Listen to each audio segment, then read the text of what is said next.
Hi friends, ఇవాళ మనం ఇంకో కథ చెప్పుకుందాం. కాకి మరియు నీటి కుండ. ఒక వేసవి కాలంలో ఒక కాకి చాలా దాహంగా ఎగురుతూ తిరిగింది. ఎక్కడ చూసినా నీరు కనిపించలేదు. చాలాసేపటి తర్వాత ఒక తోటలో చిన్ని నీటి కుండ కనిపించింది. కాకి ఎంతో ఆనందంగా కుండ దగ్గరకు వెళ్ళింది. కానీ కుండెలో నీరు చాలా తక్కువగా ఉంది. తన ముక్కుతో తాగలేకపోయింది. ఎంత ప్రయత్నించినా.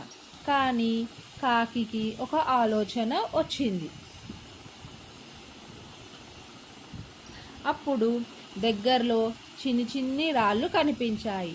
కాకి ఒక్కొక్క రాయి తీసుకొని కుండల్లో వేసింది. కొద్దిసేపటికి నీరు పైకి వచ్చింది. కాకి సులభంగా నీరు తాగి తన దాహం తీర్చుకుంది.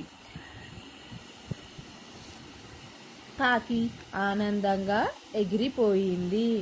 ఈ కథ నుంచి మనం తెలుసుకున్న నీతి ఏమిటంటే, బుద్ధి ఉపయోగిస్తే కష్టం కూడా సులభంగా పరిష్కారం అవుతుంది.